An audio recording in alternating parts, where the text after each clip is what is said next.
sifat-sifat orang yang bertakwa kepada Allah, sifat-sifat al-muttaqin yang dikatakan oleh Allah. Al-Quran ini adalah petunjuk bagi orang-orang yang bertakwa. Setelah beriman kepada yang gaib, kemudian mendirikan salat. Yang ketiga, wa mimma razaqnahum yunfiqun, dan dari sebagian apa yang telah kami berikan sebagai rezeki kepada mereka, mereka menginfakkannya. Qala rahimahullah, yadkhulu fihi, masuk, artinya yang dimaksud dengan rezeki di sini yang nafkah yang mereka belanjakan, yadkhulu fihi nafaqatul wajibah, nafkah yang wajib, az-zakah seperti zakat, wa nafaqatu 'ala zaujat wal aqarib wal mamalik, nafkah kepada para istri, kerabat, mamalik, budak, pelayan, wa nahwi dzalik, dan sebagainya.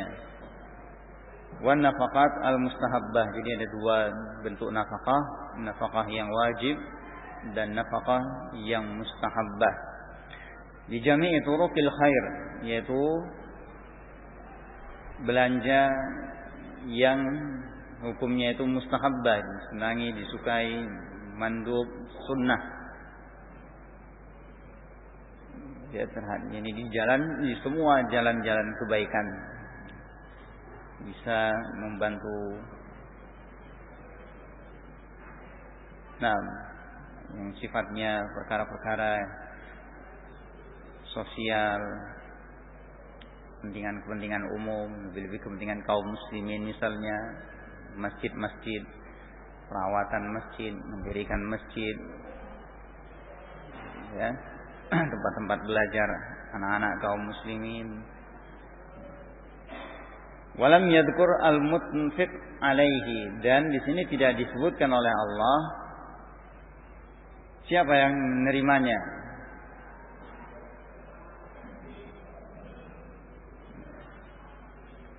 Likathrati asbabihi wa tanawwu'i ahlihi, karena banyaknya sebab dan beragamnya orang-orang yang merupakan ahli, penerima yang berhak dari nafkah tersebut. Walianna an-nafaqata min haitsu hiya qurbatun ila Allah, juga dari sisi nafkah itu merupakan salah satu di antara amalan taqarrub. Jadi merupakan salah satu bentuk ibadah kepada Allah. Wa ata bimin, dan Allah sebutkan dengan kalimat min ad-dalah 'ala at-tab'id, wa mimma, dari apa-apa yang kami rezekikan kepada mereka, mereka membelanjakannya. Ini minnya itu min tab'id, yang menunjukkan sebagian. Sebagian itu ada yang ditentukan oleh, artinya nas, dalil, seperti nisab zakat, ukuran zakat. Nah, baik itu zakat mal, zakat binatang ternak, tanaman-tanaman, biji-bijian, makanan-makanan pokok. Juga misalnya zakat fitrah, itu ada ketentuannya, ukurannya. Jadi tidak semua. Juga yang nafkah yang mustahabbah. Nah, itu juga dalam bentuknya ini tab'id, sebahagian. Qala rahimahullah, kenapa disebutkan ini dalam bentuk tab'id? Artinya membelanjakan itu hanya sebahagian, liyunabbihahum annahu lam yurid minhum illa juz'an yasiran min amwalihim, untuk menyadarkan manusia, mengingatkan manusia bahwa Allah Subhanahu wa taala tidak menginginkan dari mereka kecuali sebahagian kecil dari harta mereka itu yang dikeluarkan. Sebahagian kecil dari harta mereka itu yang dikeluarkan. Nah,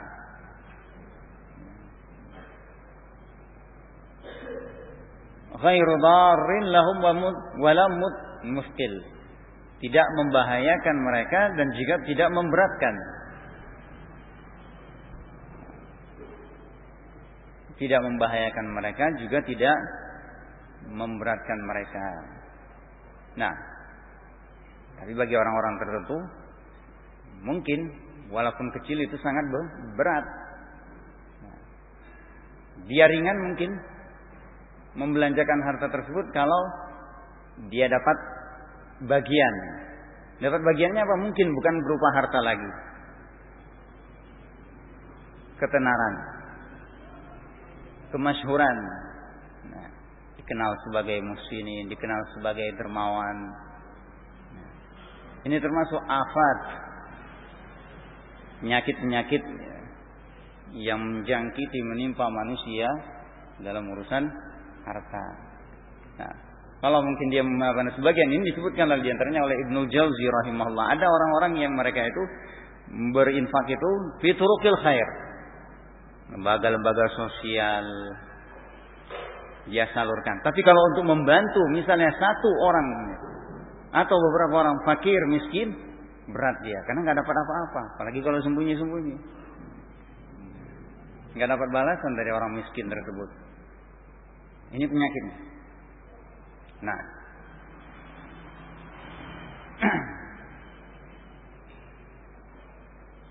padahal yang disebutkan di sini wa mimma razaqnahum yunfiqun itu adalah sebagian. Ada juga yang mereka kadang-kadang, nah, bahkan misal, dan ini pernah terjadi, ini dikiaskan saja pada keadaan kita. Kalau mungkin terjadi pada diri kita, ya ingatlah disebutkan oleh Rasulullah SAW ketika ada seorang sahabat mengeluhkan saudaranya. Mengeluhkan saudaranya, apa ini pasalnya? Saudaranya itu masya Allah semangatnya dalam menuntut ilmu, belajar, hadir di majelis Nabi SAW. Nggak peduli mau dapat nafkah, bagaimana caranya dia dapatkan makanan, nggak peduli, nggak mikir ke sana. Yang pontang-panting, yang artinya kerja berat untuk membiayai dia belajar menuntut ilmu saudaranya. Merasa terbebani dengan dia harus membiayai adiknya saudaranya untuk menuntut ilmu. Ngadu kepada Rasulullah SAW. Disebutkan dalam riwayat itu Rasulullah mengatakan la'allaka turzaqu bihi. La'allaka turzaqu bihi. Barangkali kamu dapatkan rezeki itu karena dia yang belajar ini. Kamu dapatkan rezeki karena dia yang belajar. Ya, nah ini mestinya kita ingat. Dari sini juga mestinya, ya, apalagi kalau kita sudah lewat awal-awal, itu semangatnya menerjemahkan sebagian dari tulisan-tulisan Syekh Muqbil rahimahullah, Dhammul Masail, celaan buat orang yang suka minta-minta, ngemis. Nah, banyak bentuknya.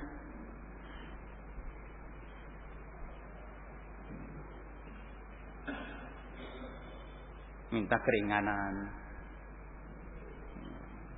ya. Mestinya malu yang kita yang seperti itu, ya. Alhamdulillah mungkin kalangan ahli sunnah tidak ada, punya izzah, nah, punya kemuliaan, dan juga mestinya juga artinya pihak-pihak mas'ulin jangan sampailah ada ikhwan kita, saudara-saudara kita yang datang mengadukan, menjaga kemuliaan dia.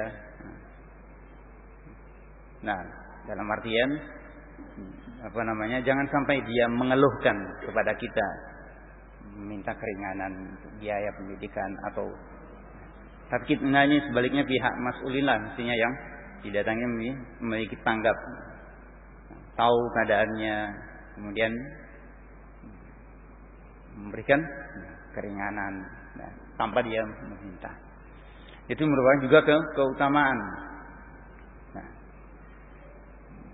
karena memang ini para salaf kita betul-betul mereka menyembunyikan keadaan diri mereka. Bahkan sebagian mereka sampai diceritakan di dalam Al-Qur'an. Wa yu'thiruna 'ala anfusihim walau kana bihim khassasah. Wa yu'thiruna 'ala anfusihim walau kana bihim khassasah. Enggak ngemis. Enggak minta. Dia mendahulukan orang lain walaupun dia sangat butuh. Nah, ada satu anekdot diceritakan oleh sebagian saudara kita, mu'allaf. Dia jalan-jalan cerita, tapi nggak tahu ini benar apa tidak. Tapi menggambarkan di sebuah tempat di negeri kufar ada semacam apa katanya itu, tempat warung kopi lah, bayarnya sekian rupiah harga satu cangkir. Nah, kebetulan yang datang ke situ, atau ini sebuah kisah nyata atau benar, tapi dia ceritakan bahwa dia yang mengalami.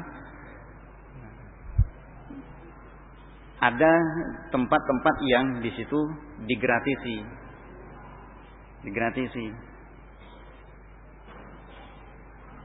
Dia masuk mendekat ke arah tempat yang digratisi ini tadi.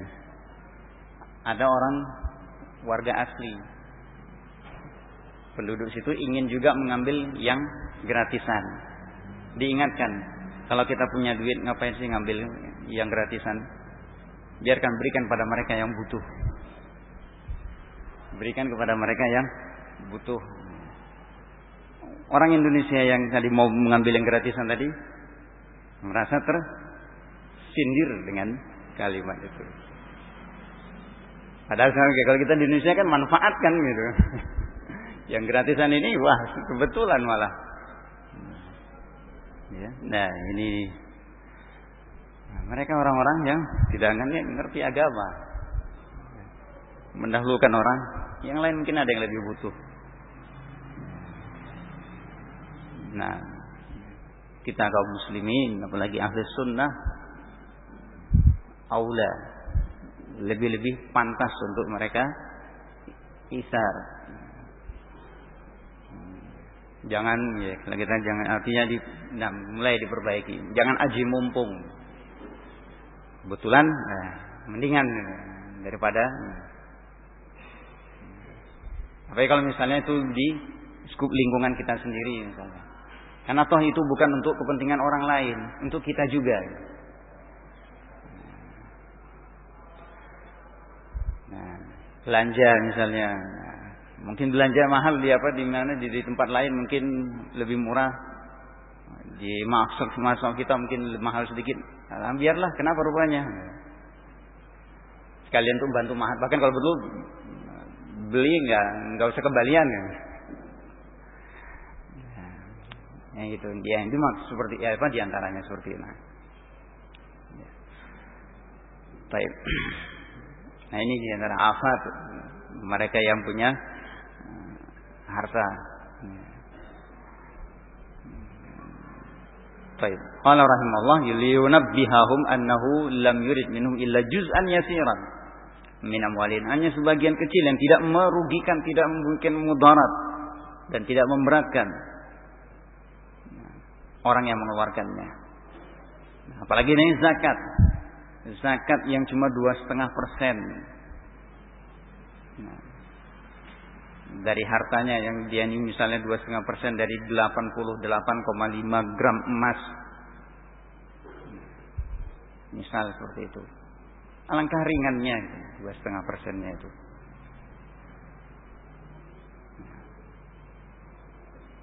Apalagi kalau misalnya itu yang wajib, ya. Yang mustahab. Bahkan disebutkan berikan kepada orang yang meminta walaupun dia datang dengan kendaraan. Walaupun dia datang dengan berkendaraan.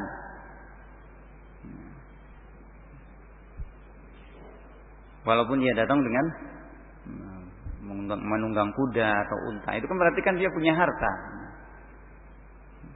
Ya, nah, tapi yang dia juga diingatkan untuk kita semua, sebagaimana Rasulullah mengingatkan, tangan di atas lebih mulia daripada tangan di bawah. Memberi itu lebih mulia daripada meminta. Nah, bahkan disebutkan para salaf itu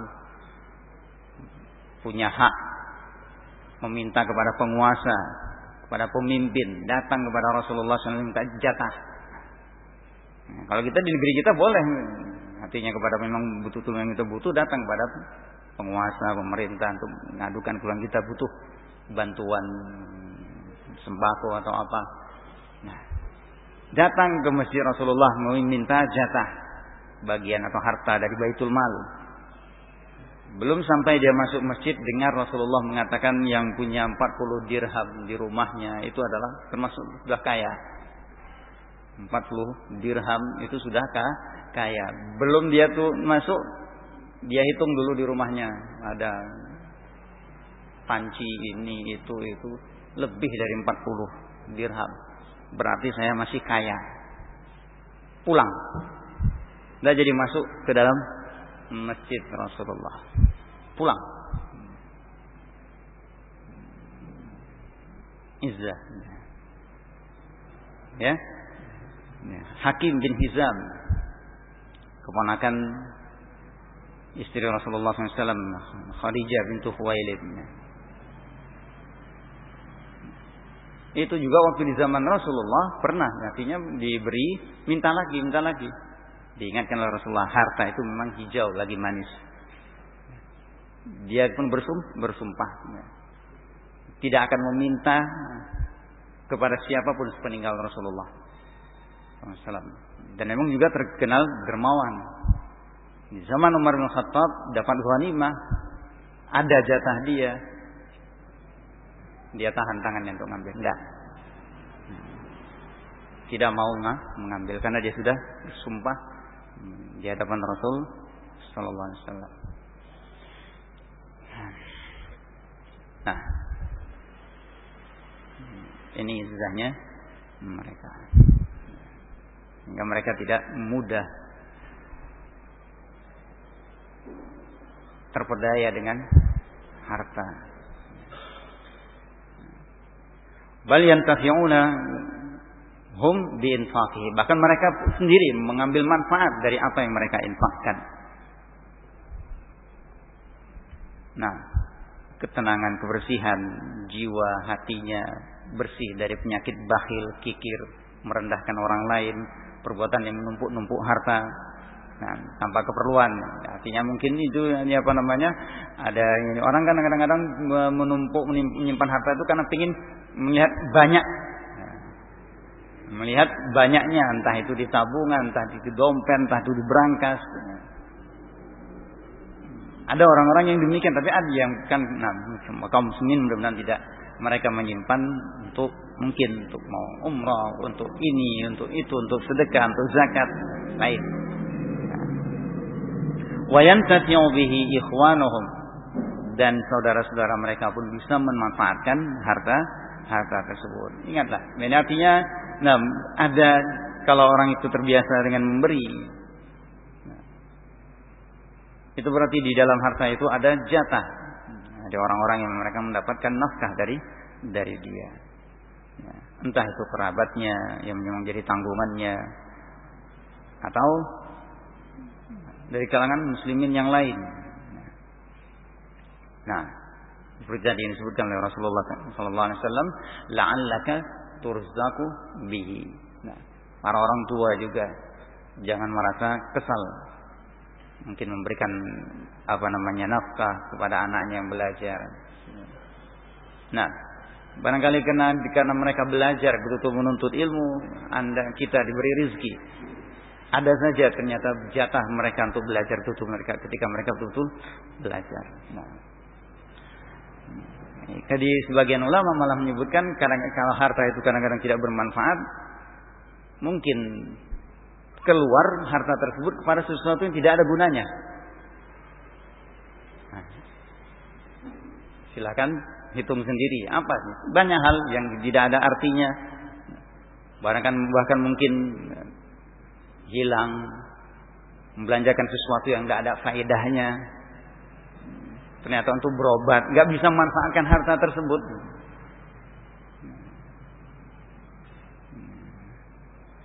Nah ini. Nah, kita berlindung pada Allah dari harta yang tidak diberkahi. Jangan sampai sia-sia. Karena nanti ditanya oleh Allah, dari mana harta tersebut? Kemana harta tersebut? Dari mana caranya? Bagaimana kamu mendapatkannya? Dari mana kamu memperolehnya? Seperti apa kamu berbuat sehingga dapatkan perolehan seperti ini banyaknya? Nah, dengan tipu menipu ataupun curang ataupun kemudian kemana kamu belanjakan? Untuk hal yang tidak perlu, untuk dana, untuk shopping, untuk piknik.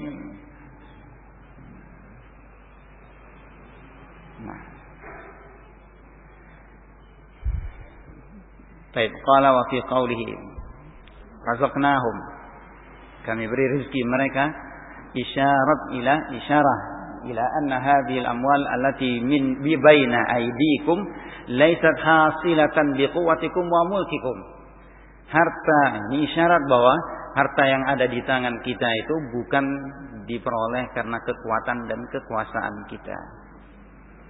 Seperti diingatkan juga oleh Allah. Tapi terkait dengan orang-orang ini juga, walaupun ini umum, Allah menyebutkan tentang orang-orang yang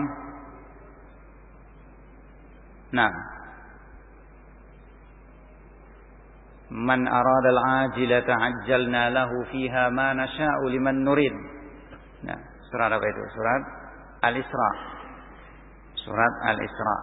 Allah menyebutkan orang-orang yang mereka itu menginginkan ajilah dunia, ajjalna lahu fiha. Kami segerakan untuk dia di dunia tersebut. Manasya, apa yang kami kehendaki. Liman nurid, untuk orang-orang yang kami kehendaki. Jadi perolehan mungkin di seorang itu bukan karena dia memang berhak mendapatkannya. Nah, bukan karena kekuatan dia, tapi memang pemberian Allah Subhanahu wa ta'ala. Alangkah ruginya. Kadang-kadang menjadi upaya dia, jadi usaha dia tidak sebanding. Nah, dia kehilangan. Betapa banyak yang seperti ini dulu, mana pernah mendapatkan cerita lulusan awal-awal punya kedudukan, gajinya 20 juta sebulan, tapi kehilangan nikmat, mau membelanjakan, mau menikmati harta itu tidak punya kesempatan. Sibuknya sebelum subuh, ini selesai subuh dia sudah berangkat, anaknya masih tidur. Pulang anaknya sudah tidur lagi. Luar biasa. 24 jam setiap hari seperti itu. Belum lagi di tengah jalan macet seperti itu. Akhirnya datang ke tempat-tempat teman kosnya yang lama, mau menyalurkan uangnya ini, kemana, mau dikemanakan ini. Nah, baru punya anak satu, tidak bisa menikmati dengan puas. Nah, di sisi lain, mereka yang kadang mungkin nggak punya pendidikan tinggi, bisa makan kenyang, punya tempat tinggal.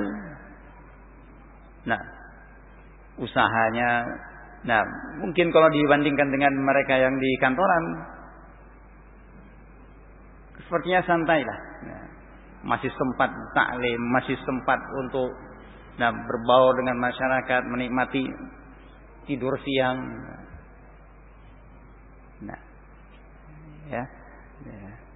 Maka disebutkan, man kana yuridul ajilata ajjalna lahu fiha ma nasha'u liman nurid. Siapa yang menginginkan dunia, kami segerakan untuk dia di dunia itu apa yang kami kehendaki untuk orang-orang yang kami kehendaki. Jadi dia mendapatkan apa yang di dunia itu adalah apa yang dikehendaki oleh Allah, bukan yang dikehendaki oleh kita. Dan itu pun yang dipilih oleh Allah. Betapa banyak di antara orang-orang yang mereka berusaha, tapi ternyata tidak mendapatkan yang banyak. Santai kerjanya, sepertinya nggak punya kerjaan. Tapi ternyata kok Masya Allah, anak-anaknya sekolah semua, berpakaiannya lumayan bagus semua. Kemudian ini yang artinya, lain cerita kalau misalnya menipu ataupun menggelapkan ataupun curang, lain. Dalam keadaan dia, kerja Nabi tidak seperti orang lain kesusahan dalam bekerja, santai badannya, tapi bisa makan malam penuh, ya. Nah, ada cukup lauknya, gizinya, kemudian anak-anaknya juga sekolah belajar. Nah, itu rezeki dari Allah. Laisat hasilatan biquwwatikum wa mulkikum. Bukan karena kekuatan kita, bukan karena kemampuan ataupun kekuasaan kita. Wa innama hiya rizqullahi allazi khawalakum. Tapi itu adalah rezeki dari Allah yang Allah berikan kepada kamu. Nah. Wa an'ama bihi 'alaikum, yang Allah berikan nikmat kepada kamu dengan harta tersebut. Fakama an'ama 'alaikum wa faddalakum 'ala katsirin min ibadihi, maka sebagaimana Allah memberi nikmat kepada kamu dan melebihkan kamu di atas kebanyakan hamba-hambanya, fashkuruhu, maka syukurilah Allah bi ikhraji ba'di ma an'ama bihi 'alaikum, dengan mengeluarkan sebahagian nikmat yang Allah berikan kepada kamu. Nah, wawasu ikhwanakum al-mu'addimin, dan artinya berbagilah, perhatikan, berikan perhatian kepada saudara-saudara kamu yang mu'dim, yang tidak punya.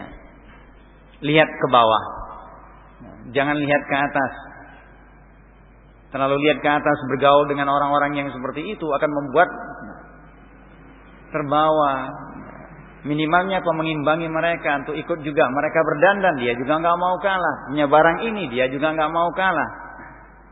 Penampilannya seperti ini, dia juga nggak mau kalah. Setiap saat. Nah. Ya. Akhirnya apa? Terbawa sampai akhirnya penilaian, segala macam bentuk penilaian adalah untung rugi. Urusannya dapat untung atau enggak. Beda kalau dia melihat ke bawah. Ternyata masih banyak saudaranya kekurangan, tetangganya yang masih banyak kekurangan. Bahagia, merasa cukup. Nah, dalam keadaan dia masih punya, bisa dia mensyukuri nikmat Allah tersebut.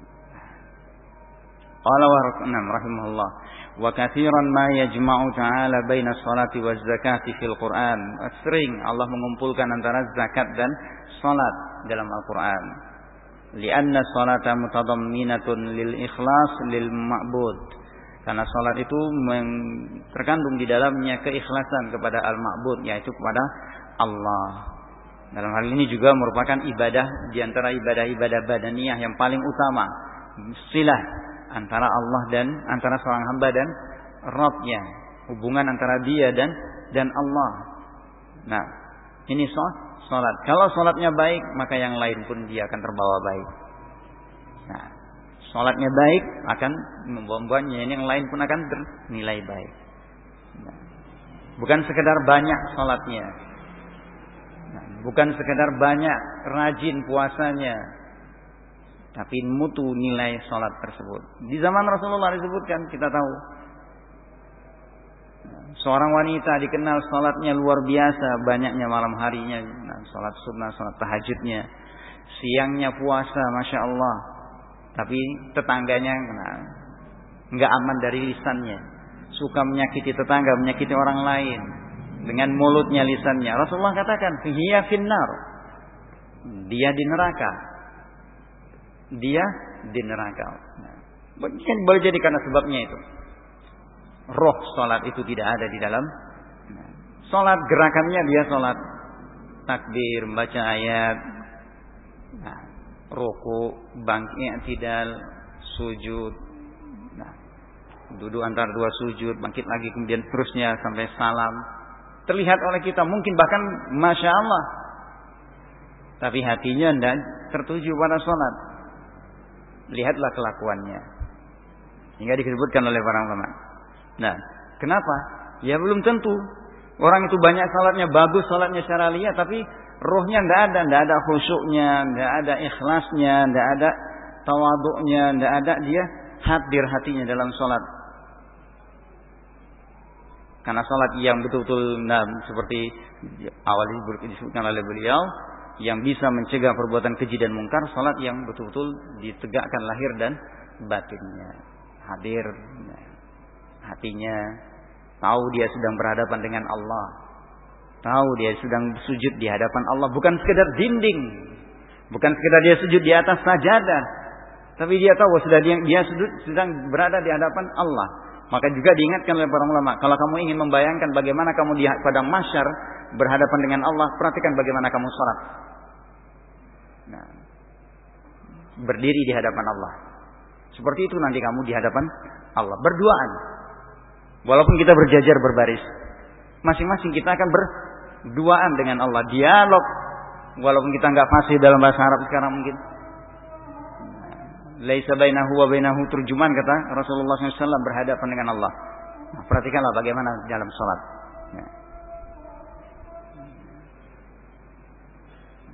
Ya, nah, itu kita nilai sendiri. Setelah perbuatan kita, tindak tanduk kita yang mungkar, yang tercela, nah, urakan, tidak tahu aturan, salatnya belum beres. Mungkin rapi, tertib rukunnya, nah, terlihat amaliyahnya, geraknya, hatinya belum. Hatinya belum hadir. Mulutnya kadang-kadang kotor. Suka mencaci, menggibah. Nah, ya. Nah, masing-masing kita nilai. Nah, itu bukan, antum lihat keterangan para ulama seperti itu yang lewat, ya, disebutkan oleh beliau dalam ayat di atas. Ya. Nah, salat yang betul, salat yang hadir dengan hati, maka itulah salat yang tanha 'anil fahsya'i wal munkar. Nah, salat seperti itulah yang mendulang pahala, menghasilkan pahala. Dan kalau itu kan ikhlas karena Allah, itu akan berbuah selalu. Tu'ti ukulaha kullahin bi'izni rabbiha. Membuahkan hasil. Kalimat-kalimat thayyibah itu kan seperti pohon-pohon yang baik tumbuhnya. Kata mereka para ulama, sesuatu yang diharapkan itulah sesuatu yang kekal, maka hasilnya pun juga akan kekal, tumbuh, berbuah terus. Nah, falahum ajrun ghairu mamnun. Pahala yang tiada putusnya. Paling tidaknya selesai dia mengerjakan salat dengan cara yang artinya diajarkan oleh Allah dan Rasulnya, nah, itu akan membuahkan hasil kebaikan.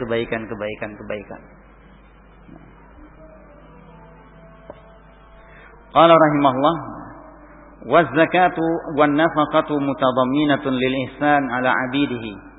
Adapun zakat dan nafaqah itu terkandung di dalamnya perbuatan ihsan kepada sesama manusia. Ihsan kepada Allah, ikhlas. Beribadah kepada Allah seakan-akan bisa melihat Allah. Kalau tidak mampu untuk melihat Allah, maka yakin bahwa Allah sedang melihatnya. Kemudian ihsan kepada sesama manusia. Nah, disebutkan oleh Al-Hasan Al-Basri, bazlun nada wa tarkul adha wa talqatul wajh. Ini 3 hal ihsan kepada sesama manusia. Bazlun nada, berbagi. Kaful adha, menahan diri, tidak menyakiti orang lain. Wa talqatul wajh, menghadapi mereka dengan wajah yang cerah. Nah. Qala rahimahullah, fa'unwanu sa'adatil 'abdi ikhlasuhu lil ma'bud wa sa'yuhu fi naf'il khalq. Jadi tanda bahagianya seseorang adalah ikhlas dia kepada Allah. Ikhlas itu bukan di lisan. Ikhlas itu bukan di lisan. Tapi kalau orang itu ikhlas, hatinya diisi keikhlasan, akan berbuah. Nah, ajrun ghairu mamnun. Tu'ti ukulaha kullahin. Menghasilkan buah yang munculnya, ini artinya dimeraih buahnya setiap saat. Nah, wasa'yuhu fi naf'il khalq, dan berupaya, ada upayanya untuk memberi manfaat kepada sesama, manfaat kepada orang lain dengan ilmunya, dengan hartanya, dengan tenaganya, dengan kedudukannya, dengan pikirannya. Apa yang dia bisa mampu? Bahkan disebutkan dalam sebagian riwayat, orang yang paling dicintai mukmin, yang paling dicintai di antara yang mukmin yang dicintai oleh Allah, yang anfa'uhum lil khalq, yang paling bermanfaat bagi sesama. Nah. Qala kama anna unwana syaqawatin, sebagaimana tanda-tanda sengsaranya seseorang, ini seorang hamba, ada muhadainil amrain, tidak ada dua hal ini. Tidak ada upayanya untuk memberi manfaat pada orang lain, merusak, menimbulkan keributan, kegaduhan. Kemudian tidak ada keikhlasan. Jadi biasanya situ saling terkait. Nah, kalau tidak ikhlas berarti kan ada nau' minasyirik, imma riya atau syirik akbar. Yang kecil saja riya itu akan berbuah. Mungkin sekarang masya Allah terlihat baik, tapi bukan itu niatnya, bukan karena Allah niatnya. Sebentar, tidak akan lama akan terbongkar, terbalik kelihatan aslinya. Waliyadzubillah. Nah, dan ini tajribah. Artinya kemarin mereka itu pengalaman nanti terlihat. Nah, orang-orang munafikin yang contoh paling nyata. Nah, contoh paling nyata. Wa idza qamu ila sholati qamu kusala yura'una an-nasa wa la yadhkurunallaha illa qalila. Bangkit mau sholat itu beratnya luar biasa, malas. Kalaupun mereka sholat seperti sudah, yang penting orang tahu dia sholat. Wa la yadhkurunallaha illa qalila. Tidak ingat Allah kecuali sedikit. Nah, bagaimana dengan sholat kita? Seberapa banyak dalam sholat itu hadir kita menghadap Allah, seakan betul-betul berbincang dengan Allah. Nah, ini yang perlu kita. Fala ikhlas wala ihsan. Tidak ada ikhlas kepada Allah, tidak ada ihsan kepada sesama. Ini terkait dijelaskan juga oleh Ibnu Qayyim. Kalau dalam hati itu ada kezaliman, kesyirikan, itu akan merentet. Dia akan mudah berbuat zalim kepada orang lain dan akan berbuat keji. Tiga hal ini akan saling terkait. Terkait. Nah, seperti digambarkan oleh beliau ketika menerangkan apa makna ayat surat Yusuf. Kadzalika linasrifa anhu su'a wal fahsya innahu min ibadinal mukhlasin.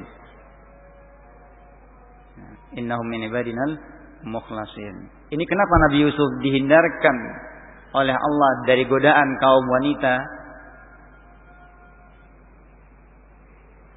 Nah, yang mencoba untuk menggoda beliau untuk menjatuhkan beliau, karena keikhlasan beliau. Semakin orang itu bersih hatinya, kokoh dengan tauhid, semakin jauh dari perbuatan keji. Semakin besar kekotoran syirik dalam hatinya, semakin mudah dia kepada perbuatan keji. Nah, itu aja.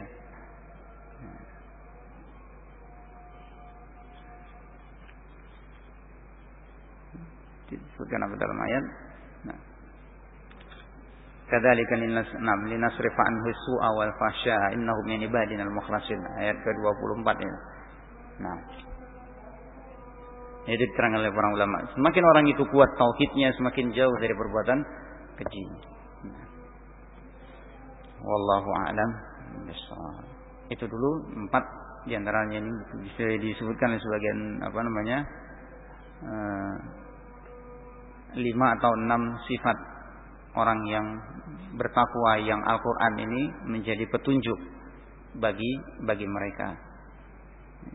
Beriman kepada perkara gaib, kemudian mendirikan sholat, berinfak, kemudian beriman kepada apa yang Allah turunkan kepada nabinya dan kepada yang sebelumnya, dan yakin dengan akhirat. Wallahu a'lam bishawab. Itu dulu mungkin kita cukupkan, insyaallah dilanjut pada kesempatan lain. Ini karena belum ada yang menggantikan malam Ahad ini. Insyaallah kalau sudah mapan nanti dan bersedia, insyaallah malam Ahad kalau Ihsan tidak ada, lain yang menggantikan.